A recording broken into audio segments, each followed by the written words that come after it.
everyone, and thank you for joining us here on the Recruitment Roundup podcast, which is brought to you by BMS Performance.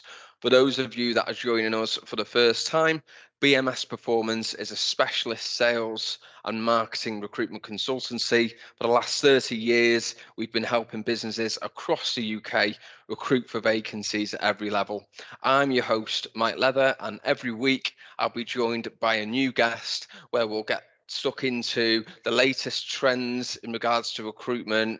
We'll talk about insights, we share ideas, we share experiences, and ultimately we look to provide value to fundamentally help you, whether or not you're a hiring manager, a business leader, or part of an internal talent team, to recruit smarter, faster, and more effectively. Hello, everyone. I am your host, Mike Leather, as usual. Co-host Sam Musiarira. How you doing, Sam? I'm all good, Mike. How are you? Good. We're excited for today's episode where we've got a special guest with us. He is David Martini, who is co-founder and MD of Callidus Wholesale. I'll promise to do this as much justice as I can. David, you can tell me if I haven't, but Callidus is a startup wholesale business that is among the fastest growing in the space that it operates in. Founded in 2023 on the premise of providing excellent one-to-one service, from a technical training consultancy to surveys, designs and quotes and after-sales support. Callidus is aligned with one of the fastest web shop experiences, and as such enjoys enviable logistics capability, being able to deliver anywhere in the UK mainland next day. Now, David describes himself and the team as true geeks about all things solar PV and batteries, finding joy in helping installers with solutions to projects and even inventing the solutions. David, how did I do there? You want a job? Yeah. See, there's this recruitment podcast. I think I've got a run for that. Yeah. Yeah. Okay, so a good start, but yeah, really excited for this episode. Listeners are going to find out about the renewal sector, as am I, what's happening, where it's headed, and why it's a great place for sales professionals to be. And we're looking forward to learning more about David's background as a sales leader, and also, what he looks for when he's recruiting. So yeah, let's get stuck into it. Awesome. Well, I've probably got a question right off the bat, by the way. Mike, thank you for that overview. It was awesome. You've done really well. Just for the basic listener, David, when we're defining what renewables are, what would you describe that to be? So the renewables industry. The renewables industry specifically. Yeah. So that's simply the production and direction of energy. Do we get that from replenishing sources that exist in the world, whether that's solar, hydro or wind? They're the three main ones, as opposed to a fossil fuel, which is a non-replenishing source of energy. And in terms of the industry, where is it right now? So that's a bigger question to answer. So the industry right now is going through, what can I describe as an epoch moment, which is a once in a generation moment. It's changing.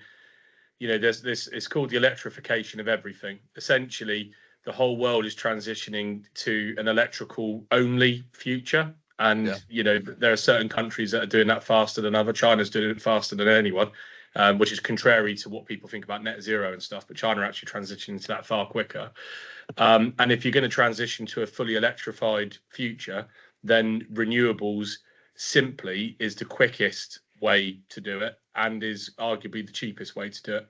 Yeah, I was doing some research, David, leading up to this podcast, and found out loads of interesting information that I wasn't aware of. One of those is that the UK is the third largest country globally for climate tech funding, behind the US and China. And something else that was quite interesting on solar specifically was, in the first quarter of 2024, renewable energy accounted for 50.9% of the UK's overall energy production, which I was quite surprised with, and that was 2.2% higher than the same period last year, of which solar is 9.9% higher than the same quarter in 2023. Yeah. So it just paints the picture of how much it's growing. And something that I wanted to ask you about when I was doing this research and it came to mind is kind of, you look at the renewables and you can see that onshore and offshore wind are the biggest sectors. Yeah. Solar seems to have by far the most capacity. When you're looking at the different sectors and energies and comparing them against each other, what is like the ambition for solar? Do you think can it become as big in terms of generation as the other sectors? That's a really good question. I mean, talking strictly and like logically, yes, it can. Yeah. Because you only need a small percentage actually of the land mass that's available on the planet to actually generate the energy that you require to fuel the whole planet. And there's lots of, I can't remember the exact maths for it, but there's lots of examples of that in papers and stuff around the world and journals and stuff. But the truth of it is you're always going to need a mixed market. That is the fact of the matter. There's always going to have to be an element of nuclear, an element of gas, an element of wind, and an element of solar. Yeah. The real thing about solar, and you kind of touched on it, versus wind, nuclear, gas, is the speed of it. It's so quick to roll it out versus the other sectors. So if you're saying, okay, how realistic is it we have a majority renewables energy market versus a minority fossil fuel renewable market? Solar will probably be the biggest chunk out of that. Okay. Right. Ultimately, because it's quicker and easier to deploy. Right, I'm with you. What was also interesting as well, because I was geeking out on the stats last night, is that the UK actually imported 67% less coal and 19% less gas. Yeah, that's in the last 12 months. Yeah. Imported 24% more electricity and exported 12% more electricity abroad as well, which was quite interesting. And another stat that I found out about was that if the UK had made appropriate investments in its renewable industry in the last decade, we'd have saved 70 billion on our energy bills, which is equivalent to like 2,100, I think, per household. So.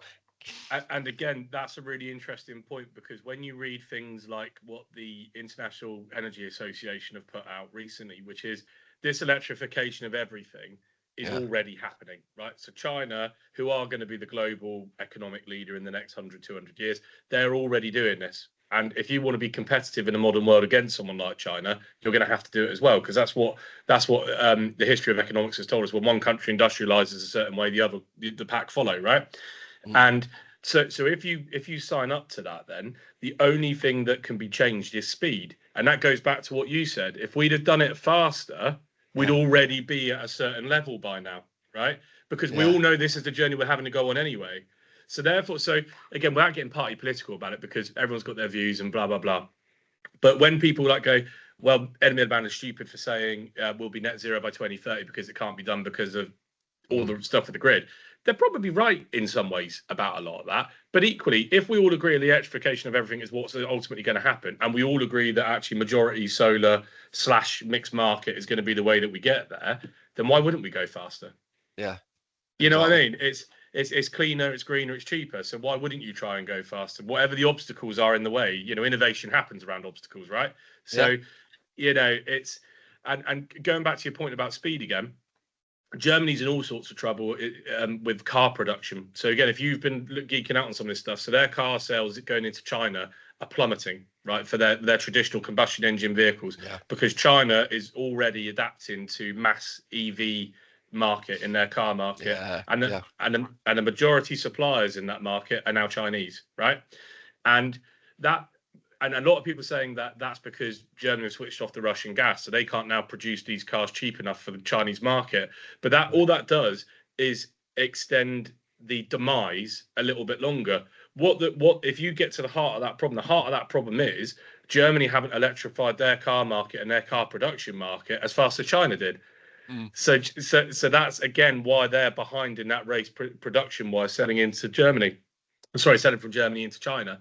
So, and why their economy is suffering as a result. This electrification of everything is what everybody agrees is happening and has got to happen.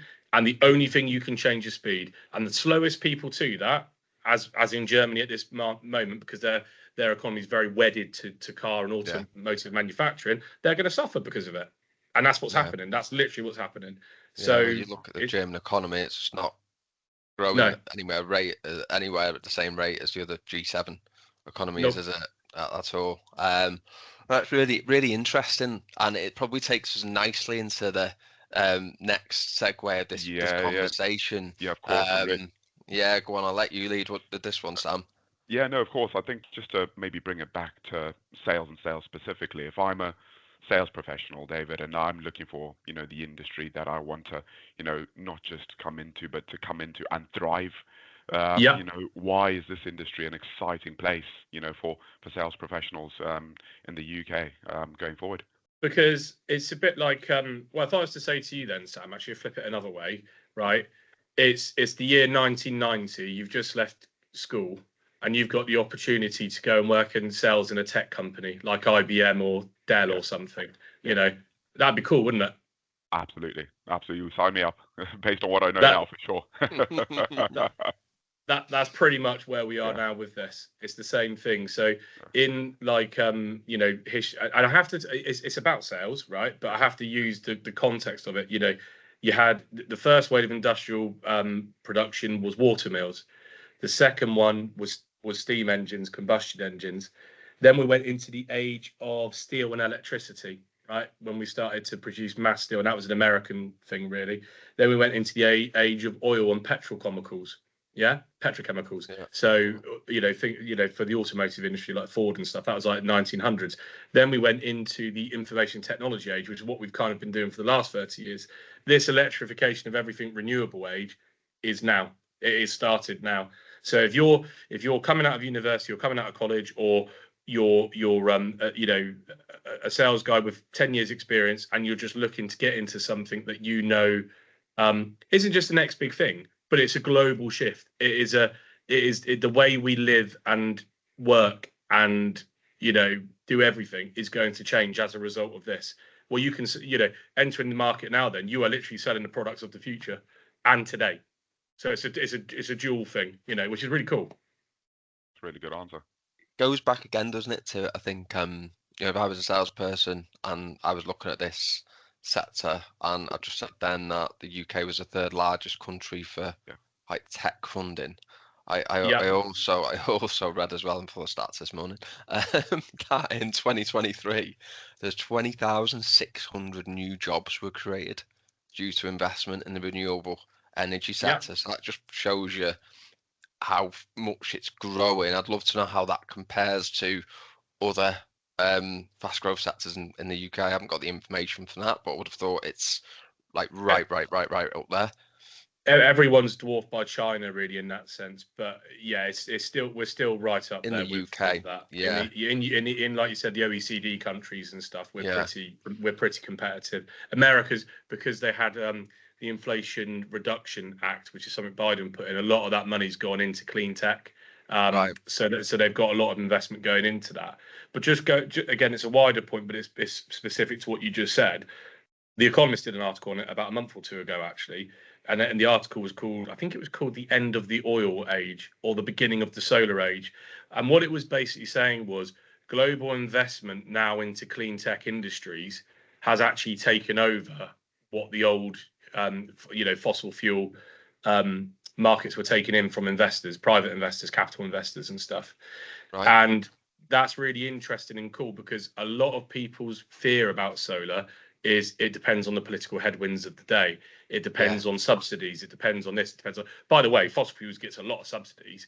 Do people not think that the government are chucking money into the oil? That goes under the radar, doesn't it? I think it goes under the radar, definitely. Of course it does. We're buying it off of national governments. There's all sorts of stuff going on with that. So anyway, but that's the point, is that private capital is now betting big. Not just betting big, is almost like in the top sort of three things they're investing in is either going to be related to solar panels, batteries, or cars, EV cars. and that's where a lot of capital's flying towards. Because why would you keep putting money into something that's based on a fossil fuel investment when the largest market in the world, which is China, is electrifying? Yeah, it makes no sense. So all the capital's leaving that. So yeah. How from again looking at this from a salesperson joining this industry sector, how much would you say opportunity there is in the commercial space versus like residential? Because I think you get solar companies that will recruit people to sell to homeowners, and I don't know how many salespeople out there would consider a role selling solar to commercial, because you might not think that it exists as much, because I think the market's more saturated with people selling solar panels to people that have got their own homes and properties, etc.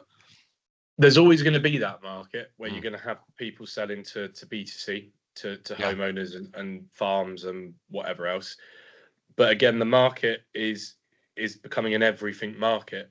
So businesses are now commercial is probably now the biggest market in the UK, for argument's sake, because they had no protection at all during the price cap when energy prices went through the roof.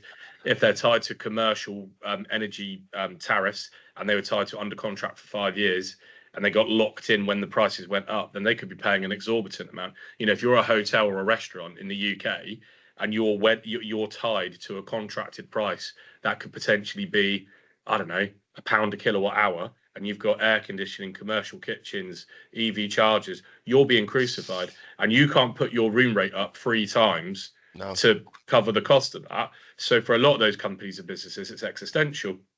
The other point to make is the UK for a long time has had what's called a productivity crisis, right? Where the economy hasn't grown. The money that we generate as profit or income hasn't grown per individual working for a long time. Well, if you take a sledgehammer to the energy cost of production in 80-90% of the businesses across the country through renewables and battery storage, by the time those investments are paid off by those businesses, the extra efficiency is just bunts. Well, all of a sudden you fix the productivity problem. Businesses are then making more profit, paying more corporation tax per person employed. So commercial seems to be where a lot of this is going. We had a because that's the other thing, because the grid is old and the grid is unstable, and that's one of the challenges we have in the UK that people throw at the net zero argument, and they're right to say it to a point, because the grid it needs investment for more solar and wind to be installed. But there are alternative. This is what I mean about innovation. There are alternative products around it. So, for example, our business specialises a lot in off-grid. In the northeast of England, an industrial estate was constructed and built. The landlord sold the lettings to tenants, right? And it was going to cost between 250 and 300,000 for a grid connection, which he hadn't allowed for pre-building, because it just hadn't. Well, either it was an oversight or it changed during the time the planning permission was granted and the build was completed. He let it out to the tenants. Was like, I can't afford it. What am I going to do? So we had to build a off-grid, and this is the inventing bit, an off-grid setup where all of the systems could go into a centralized battery system essentially, and then depending on who was at work and what they were using, the battery would then disperse the energy to wherever it was required. And we kind of invented that for them and sold it to an installer and installed it. So commercial. So that's the other thing. Grid connections are going to become so expensive for new build, domestic, and for commercial, that actually people start looking at things like completely off-grid solar and battery storage to navigate their way past that. Just again for the layman, David, what's the difference with off-grid and on-grid? Everything at the moment or most things in domestic solar is still on grid. So you generate solar. What gets used in that? So solar will always go to the load first. So it'll go to what's being used in the house first, right? Yeah. Anything that's excess will go into battery storage. If your battery's full, if you've got a grid connection, it will go back to the grid, and you can sell it back to the grid actually. I'm with you, right? And make profit on it. But you need a grid connection to do that. And in certain situations now, the grid connections are so exorbitant because the grid's unstable, and they have to put new transformers in or new big bulky cables down to incorporate a new build industrial park or a new build residential site. That builders are now looking at alternative ways to actually get those guys online, and a completely off-grid system will just be massive battery storage, lots of solar, and you might have something like a generator, but a generator is still arguably greener than gas in some instances. So again, it depends on what you're doing. The example that you just gave there of the work that you did for that customer, Yeah. what was the impact for them, like in terms of the saving that they made or benefits that they saw from that solution? It was enormous. I think from a cost of materials perspective, it was less than 100,000, and then all they're paying for is the guy's time over 5 days. So bear in mind, he was quoted 250 grand. You could say quite comfortably, he saved himself between 100 and 150,000 on that basis. Right. You know, okay. So that's a lot of money that they've saved. But then also his clients have saved the energy costs infinity for the time that they're using those units. So he could arguably push his rent up slightly because they're never going to pay a utility bill if he wanted to, because he's paid to have that installed for their benefit, right? That's fascinating. I've just got a question. So commercial is definitely where it is as well. You know, commercial B2B. Yeah. Yeah. Awesome. So just to bring a background to sort of sales specifically, and we've spoken about this industry essentially being the future is now, and it's very much an exciting place to be. If I'm a sales professional, what kind of skill sets would you be looking for people to be wanting to get into the industry? What kinds of people would tend to be relevant? Do you feel like are doing well within your industry? Just so, I suppose the listener who'd be wanting to make that change really understand what core skills these sales professionals maybe have compared to, I suppose, tech and other industries and all that kind of stuff. Yeah, so that's a really good question, because we've had to go on a real journey with that ourselves, because we came from the electrical wholesale industry, and solar is kind of very much a parallel industry to the electrical industry. My thoughts initially, and I came from that industry, my thoughts initially were, okay, well, if you have a similar sort of person to an electrical wholesale salesperson, this will do really well in solar, but it's not. The things we really look for in solar is different. They need to be very pragmatic as individuals and less extroverted. That's important. They need to be relatively high on compliance. They need to be able to understand that the fast way isn't the best way. The right way is the right way. So they need to be able to do that. Especially B2B, it's very important. B2C might be a little bit different to that, but B2B has to be like that. And they therefore have to have they have to be geeks, but they have to be technical. They have to. It's more like a technical sell than a relationship sell. If I could, because again, I'm trying to be layman's terms with this sort of thing, because I could go on forever about it. But that's how I would describe it. It's more like a technical sell than a relationship sell. There's still relationships, obviously, but you have to know what you're talking about. So the journey we've gone on with that is quite important, because the people, the electrical wholesale sort of background is very much more a relationship sell, because you're in a saturated market, a commoditized market, if you like. Everybody's got a similar widget on the shelf for a similar price. So the only thing that can therefore differentiate you when you go out selling to people is a little bit about the service you offer, but equally that's getting harder and harder to differentiate on, because everyone's got the same amount of vans and blah blah blah. So then it's about the feeling that you give to a customer while they're dealing with you. And then you're getting in the weeds really of how to do that, because that's quite hard, and you're both salespeople, recruit salespeople. The people that can do that, it's quite hard to find those people, because you have to be a real chameleon. You have to be able to read people and change your tack in every call without being a fake and a phony, because again, people can smell that. So it's really hard to kind of do that. So solar is so much less about that. It's so much more about, do you know about the products you're selling? Do you have a why about the products you're selling? Does the why about the products you're selling accord with the person you're talking to?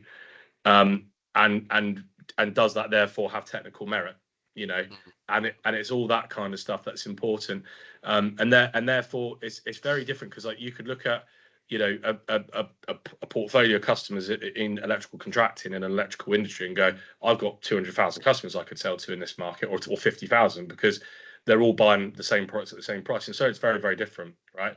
So again, how that links to a salesperson and why a salesperson want to do it is, if you're a techie guy or girl for that matter, because again, it gets very different to electrical. There's 50% women, 50% men working in it. It's very much an industry like that. And if you're a techie person and you care about what it is you're selling, so you've got a core mission to why you're doing what you're doing, then you'll do really well in solar. There's no two ways about it. Yeah, those two things really important. Having that core mission about why it is you're doing what you're doing. And that can be environmentalism. It isn't for me, actually. For me, it's more about energy security, take back control. If the electrification of everything's happening anyway, we've got no choice. We've got to compete with the rest of the world, and I'm much more in it for that thing, and the environmental thing's a byproduct of that, right? Because I think politically, when you get into this net zero thing, that's where you get loads of pushback. So I prefer to go around the houses with it, right? But whatever that thing is, and as long as you can talk about it compellingly, then people will listen to you and give you a chance. And that's the sort of people you want in this role. So do you find, and David, so if you are, let's say you're in a sales process and you are up against one of your competition, it's the passion that has more of an impact in getting the sale over the line than necessarily like the price, or trying to get a gauge of like how what makes success happen in a sales process like that is probably a better question. Yeah, I think for us, it has been that combination between really caring about the product in the industry and knowing a decent amount about the product in the industry. Yeah. And I think on those two things, you tend to steer customers, because the biggest competitor in this industry uses a portal, so an online portal, and that's what the biggest competitor is by far does. Second biggest competitor is an Edmondson type. Is UK Green Tech, right? So you've got two completely different proposals. You've got completely relationships, 110% relationship, and you've got 110% portal. And I think the customers want something in the middle. Typically speaking, they want you to be able to talk about relationship and all the rest of it, but they don't necessarily need, necessarily need you to be on their doorstep every day with a packet of donuts, because they're technical people. So once they've decided they like you, they want to be left alone and get on with it at that point in time. And I think where the added value that you can give them at that point is when they're struggling to commission something on site. Do you know the right things to ask to get them to think about how to resolve it? Or, it's that type of stuff, which again is getting a bit more into the weeds of the role. But that's kind of more where you get a bit more, what's the word? You get more, that's more of a positive feedback loop between you and the customers when you can help them with that sort of stuff. Yeah. What sort of sales backgrounds have you found transition quite well into selling renewables? Your type of renewables, solar and EV and batteries? That's a good question, actually, because because that is something we're constantly learning about. Yeah. So I think someone that works definitely in the industry is obviously a win. Yeah. And whether that's B2C or B2B, I would say, right? In fact, there's a great B2C guy, again, going back to this caring thing, right? Who came out on all the tests we did as techie salesperson, not sure if he's going to be an out-and-out business development manager, but really, and when he was asked about, okay, this is a BDM role, so whilst we need you to be a technical person, this is a BDM role. How are you gonna knock doors and all the rest of it? He goes, I'll knock as many doors as I want to if I care about the product and the business. And that's perfect. That's exactly what you want, right? That's exactly what you want to a T. That's exactly it, right? So, and he came from a B2C solar background, so that's kind of good. I would say associated industries. I think that people that work in an energy industry, so because again, the energy industry is a big industry, so people do work in oil and gas still, obviously. Yeah. People do work in utility companies, obviously. I think that's quite important. I think people that work in automotive and marine, again, because not like car salesmen, but people work on the engineering side of those businesses. Yeah. If they're selling an engineering solution, because they understand about alternating currents and direct currents, DC current, which is what solar uses. Yeah. So there's definitely things like that you can look at that make a good crossover. But it's anything like that really. Yeah, that's what I would say. Okay, cool. I've got another question, and Sam, I'm sure you're sat there waiting to ask a question. Were you where did your passion come from for renewables? Accident, I think is the truth of it. So my father was in the electrical wholesale industry for 30 years. I left school, did accountancy initially, hated it, but I did learn a lot from it, but hated it. And then my dad, I took voluntary redundancy, and my dad said, well, you can't go on the dole, you're going to have to come and work for me. So that's how I got into electrical wholesaling. And then anyway, so then I did what I did there and worked my way up in a career, fashion, which was great. Loved every minute of it, to be fair.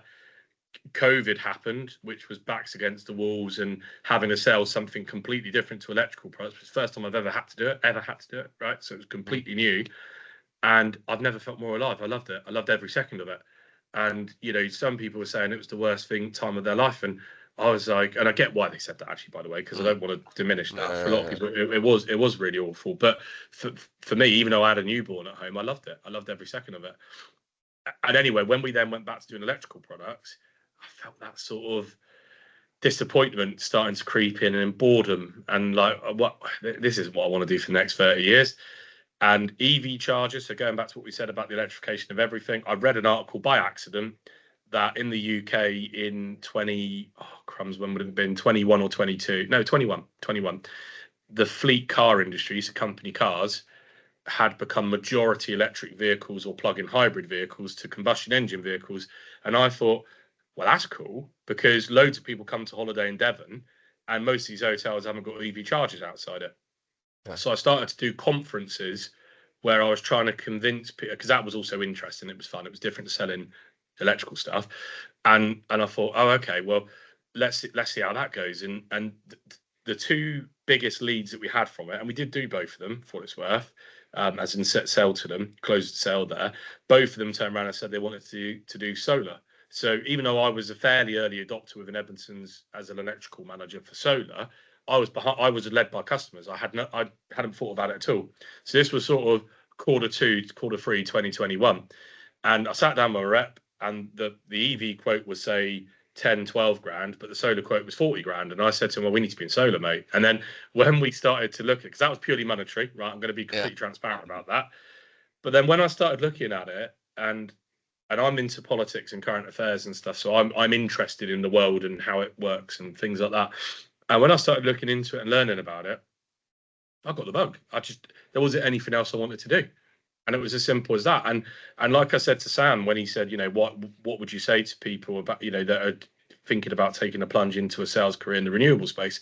And I said, well, how would you feel if you were new into the sales space, or 10 years veteran in 1980, late 80s or early 90s, and someone said, do you want to work in computer tech? It's exactly the same thing. And then I thought to myself, and again, I'm not a spiritual man, but I do think about being led into, I think life's a big adventure, and sometimes you get called into a certain thing, right? Yeah. And I thought, well, I've been in wholesaling for 15 years, manager for nearly 10. My dad did it for 30 years. I'm early 30s. At the moment, this crescendo worldwide is happening around me. Yeah. I'm supposed to do this. And that's it. And I backed myself to do it. That's a really, really a fantastic, beautiful answer, by the way, David. And I suppose a question for me to maybe take a step back on is, you're very much in an entrepreneurship journey right now, right? And I suppose you hear loads of different stories of people that are amazing and they're successful. You hear all the successful stories, but at the same time, you also hear people that find it really hard and find it a real challenge, right? So I suppose the question for me to understand is probably what's been your biggest challenge, from that entrepreneurship piece, and probably in the first couple of years, and what's kept you going, or what's kept you going throughout the difficult times? So I'm pretty sure that they probably have been during your time so far. So the hardest thing, the hardest thing by far to stepping out, other than a corporate business, is there's no safety net. That's the hardest thing. So every day that anything you want to do is going to come off the back of what you've decided to do the day before. So every action has a reaction. So, that means you've got to sell something before you buy something, essentially. You've got to sell something before you pay yourself, right? All those different things are the hardest thing whatsoever. But this takes me back to some of the love I had for the old company I worked for, because what I'll say to them, and it's the biggest compliment I could give them, is it's like doing a real life MBA on the job, working as a branch manager for Evanston's, because you do learn the whole way it works. The only thing they can't quite give you the sensation of is playing with your own money. That's the only thing, because they fund it all, obviously. But what's helped me, I must be fairly resilient, because I've relocated 3 times for work in places where I don't know anyone, don't know staff, don't know customers, don't know friends, and each time had to make something happen and do that for myself. And I suppose in a way, if you do stuff like that, you're going to have a certain skill set for entrepreneurship ultimately, because that's similar. It's a similar sensation. Yeah. But it is hard. And the biggest challenge recently has been it's stupid things like you decide to move warehouses because it's the right decision for the business for the medium term and the long term, and your system has a unique defect that if the stock is wrong means that you can't do certain things like invoicing customers, as simple as that. And then because you haven't invoiced customers, that's directly affecting your financial management, because your finance director then can't do the things that he does in cash flow forecasting and So there's all this different stuff that then happens as a result of that going wrong, right? In a bigger company or in a corporate company, that just never happens. Or if it does happen, you've got an IT department, you've got a finance department, you've got someone that you go, this has annoyed me today, sort it out. In entrepreneurship, there's nothing like that. And then you sit there and that feels like a failure because you've made a decision to do that. And then you've got to kind of, what's the word? Mollify yourself to get over that and then carry on doing what you need to do. And that's quite difficult. Character building. To that's another word ongoing character building. David, I'd love to step into like you as a sales leader. What would you say are your biggest strengths, your biggest attributes, as a sales leader? I hate questions like this because I always feel like it's something someone should say about you, and it's a really tricky one. What we kind of did in the pre-talk leading up to this, that I've always seemed to manage to make good people better at sales, if I could put it in that way. So I've always managed to take people in and develop them into better salespeople.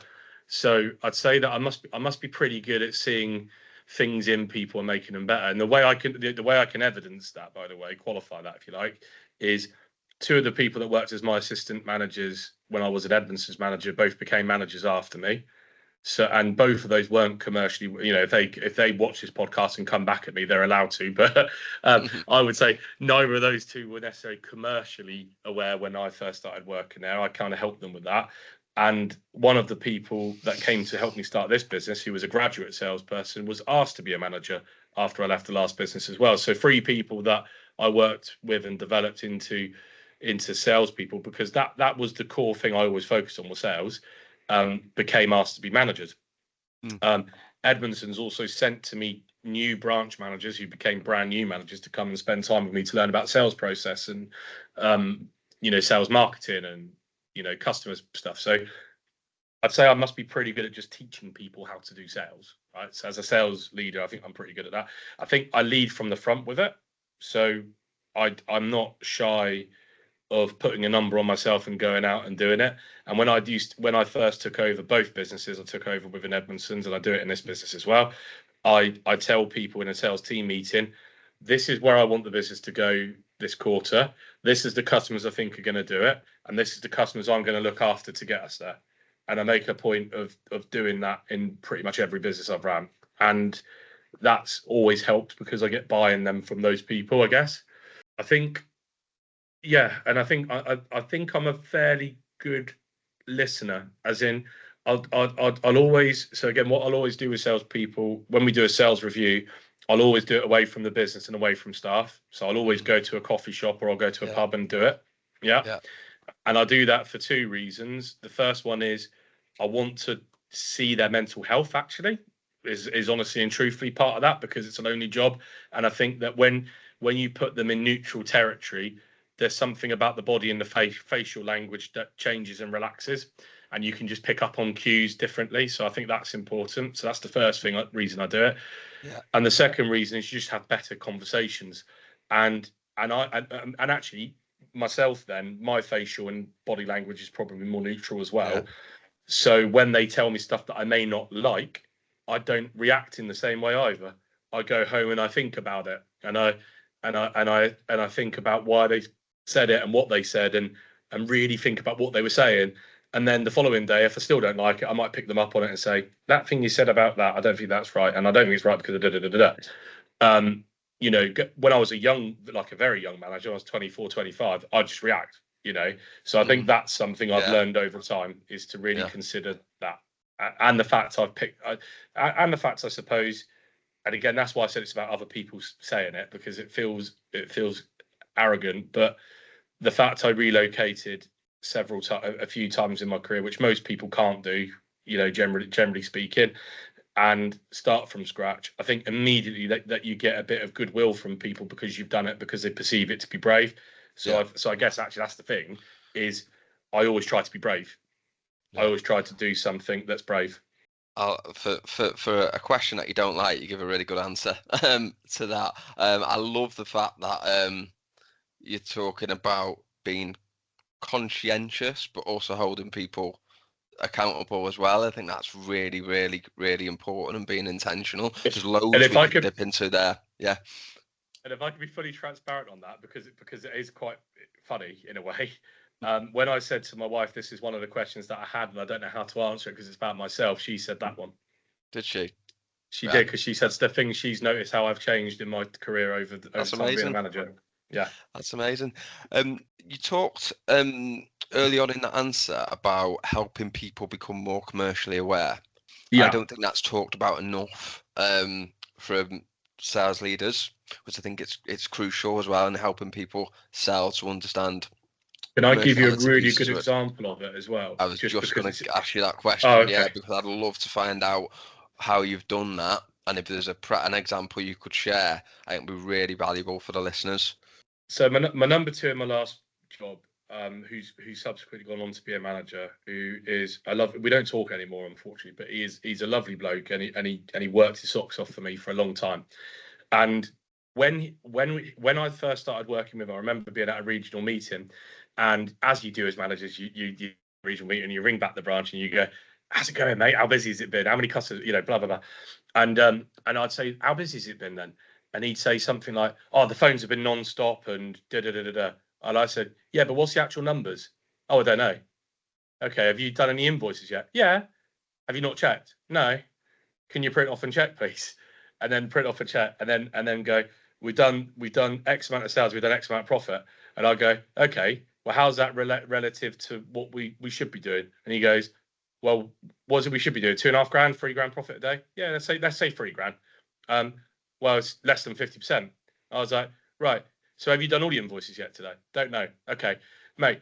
If I'm ringing you and asking you that sort of a question, that's the sort of thing you need to go bam, bam, bam and understand the answers to. Because if you don't know that stuff, you don't know what the day's doing, right? Yeah. That's specifically what I mean about being commercially aware, is having that understanding that, you know, there are busy tasks and there are productive tasks, and most of your days should be spent on productive tasks, not busy tasks. And understanding the difference between the two is actually an art, and being able to pull off the two is a science. So that's quite hard, you know, and that's where I'd say I was quite good at getting people to always focus on what's important. Yeah. Preaching to the choir. Me and Sam are very much like that, but so many professionals aren't. They get swept up by the day. They're reactive to things that happen around them. They lose sight of doing the things that are important because they're focusing on things that might just be tick box exercises, etc. Aren't really going to get them closer to the goal. I think it's a really, really important point. That's why I wanted to nail down onto it and find more information out about it. Go on, Sam. Yeah, Dave, I've just got a question, and it probably relates back to something that you just spoke about now in terms of the importance of perhaps creating a neutral environment for things such as, ones-to-ones, and being able to, I suppose, have someone feel comfortable when they're sort of speaking to you, when you're having, an easy or difficult conversation, and, trying to get on an even sort of playing ground. I'm just interested to find out where that's come from, because it's not something that I've heard in the past, and it's definitely something that I could see, because, but where did it actually come from? That's a really good question, because I've never actually thought about where it comes from, because it is something I just started to do. I think it comes back to what you like being done to you, I guess. And I thought to myself, if I'm trying to make something happen, so entrepreneurially speaking, so if I'm sat there and I'm thinking about what I want to happen, I don't do it actually in the office either. I go and sit down. I work from home in the morning, for example. When I'm doing that, it's a bit poncy to say it, but that working on the business, not in the business type thing, right? And I think that if you're a sales person, you are essentially you're self-employed or your own profit center. Your one task is to deliver profit and nothing else, really, right? And I thought, and I suppose because I've never thought about, I'm back engineering it, but if I think about it, that's kind of what I'm doing. I want them to sit down and think about the big picture, about what it is they're doing and how they're going to get to their individual goals. And I think that the only way I can do that is if I'm in a position where I'm not surrounded by the day-to-day. I need to be somewhere different. And I think when you're doing that with a boss, there's probably even added weight to that, actually. And that makes it better. So even with the directors I've got, I've never had the conversation with them, but if we talk about big stuff, we don't actually do it in our own offices. We always go somewhere else and do it. So maybe there's something innate in that aspect, possibly. But yeah, with salespeople, I very much do it. If I'm going to give them a rollercoat, I'm going to give them a rollercoat, and that doesn't matter where it is, right? Yeah. Let's be clear about that. But if it's a sales review and it's development stuff, I will always want to do it neutral. David, on your LinkedIn profile, this is something I wanted to talk to you about. You talk about instilling this through your time at Edmonton's a first-class basics culture. Yeah, I want to find out a bit more about that. Like, firstly, why did you do it? What's involved in what you consider to be a first-class basics culture? You've got to get the basics right in sales. Let's talk about it all the time, don't we? Be world-class in basics. Yeah, exactly, 100%. If you think, it was the Clive Woodward that coined it, I think, with England Rugby years ago. But if you think about, and you guys are learned people and do podcasts, I'm sure you've read about it. David Brailsford with the marginal gains for British cycling, all that sort of stuff, and it was really just wanted people just to focus about what they're actually at work to do and what the point of it all is.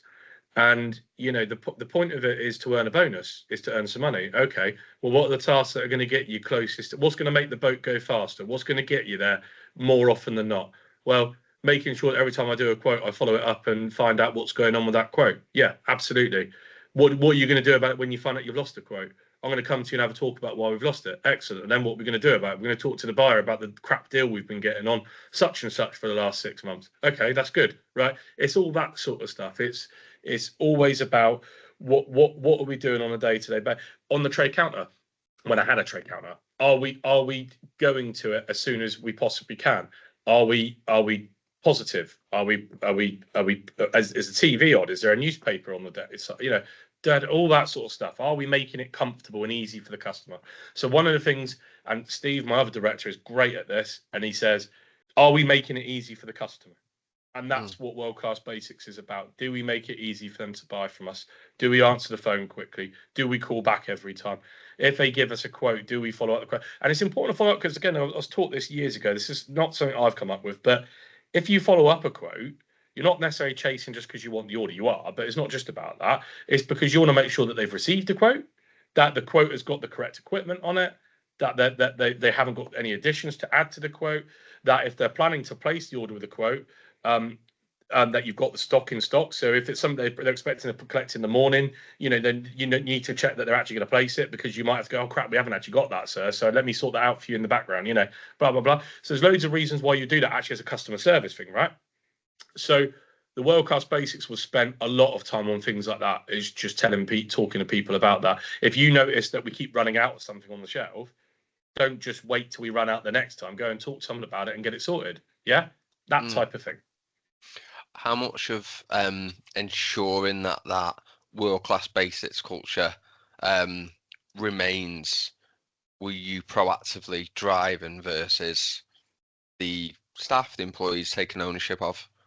So the staff would take ownership. So when you take over a business from someone else and you've relocated, and again, it's very similar to a startup entrepreneurship thing. So it's like this business, very similar, because you go in and you've got different ideas about everything, and then you're telling them all what those different ideas are.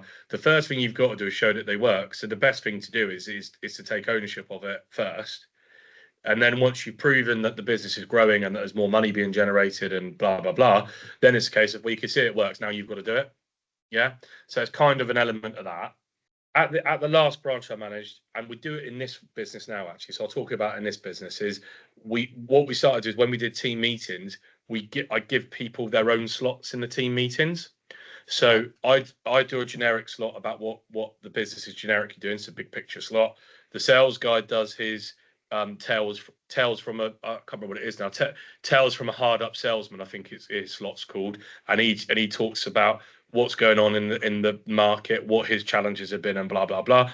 And then I get the inventory person to talk, or the number two, if you like, operational person, to talk about the day-to-day issues. I've noticed the van's not getting cleaned as often as we need it to be. I noticed that the boxes aren't being put away as quickly. I noticed that we haven't got enough stock on the shelf, So then I give them all individual slots, and then I round it up at the end with an any other business slot, and then we finish. So things like that help as well.